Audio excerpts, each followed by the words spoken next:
All right, so let's get introduced to powers and exponents here.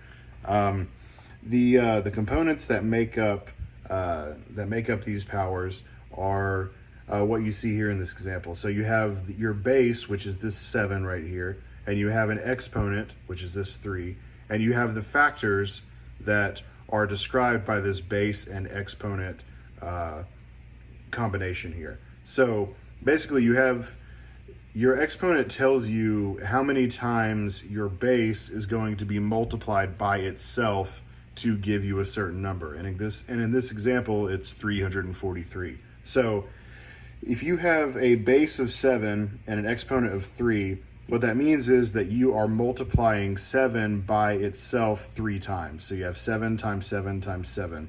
And those are the factors, and they all multiply to give you this result of 343. So let's introduce a couple of examples just to show you how this works. Let's say we're working with 5 as our base, and so we have 5 raised to the second. And so basically what that means is you have 5 times itself twice. So 5 times 5. So you have your base of 5, it's multiplied by itself 2 times. And so you have a result of 25. So let's write out a couple more of these. Let's say you have 5 to the third. You write that. So basically what does that mean? It means you have 5, which is your base, and that's going to be multiplied by itself 3 times. So 5 times 5 times 5. And so now let's say you also have, just to do one more example, let's say you have 5 to the fifth. Same thing here. So you have 5 times 5 times 5 times 5 and times 5. So you have your base of 5 multiplied by itself 5 times, 1, 2, 3, 4, 5, and there you go. So let's say in another example you have a base that is a variable. Let's say we're working with x. So x, and let's say that's raised to the 4th power. So what does that equal? So write that out into its factors. You have x times x times x times x. And so you have your base of x, and it's multiplied by itself 4 times. So let's say that if we're evaluating this, let's say someone comes along and says that your variable is x equals 2. So x equals 2. And so just like we talked about in previous videos, you're going to substitute that into this expression. So what do you get in that case? You have 2 times 2 times 2 times 2. And so what you're getting here is, if you evaluate that, you have 2 times 2 is 4, times another 2 is 8, times another 2 is 16. So that would be your answer if you were evaluating this. So let's do one more problem here, or one more example rather, and let's say you're working with a base of 1.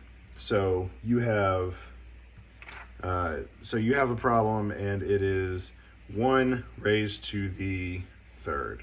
So let's write that out in its factors and evaluate. So you have 1 times 1 times 1.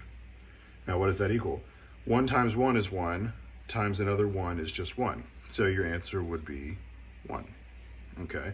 Now let's say you have 1 to the 5th. And that's going to be your base of 1 multiplied by itself 5 times.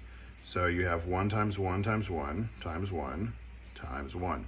So if you evaluate that, 1 times 1 is 1, times another 1 is 1, and so on and so forth. Your answer is still going to be 1.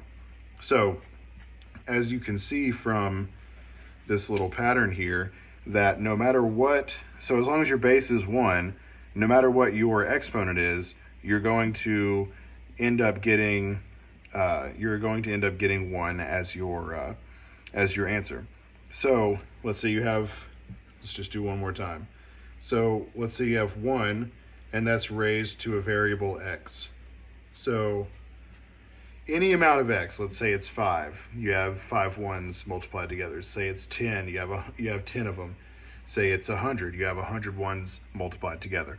But 1 times 1 on out through to infinity is just going to give you a result of 1. So the answer for this would be, if you evaluated it, no matter what, it's going to be 1.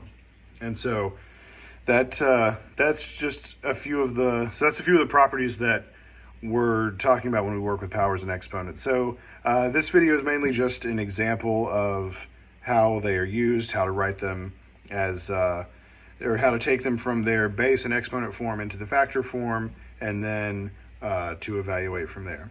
And then also to discuss the case of 1 being raised to an exponent. So in the next problem, we are going to just do some more examples, or in the next video rather, we're going to do some more examples and keep building on this subject and get through this math class together. So I will see you in the next video, and thank you all for watching. Hey, so I hope these examples we worked today were beneficial to you. Now, if you're somebody that struggles in math, don't feel bad about that. The purpose of this channel is to give you the tools you need to be successful in this subject. So I'm going to keep posting videos, and if this is something that's beneficial to you, then please like and subscribe and keep watching, and I will see you on the next one. Thank you. Have a good one.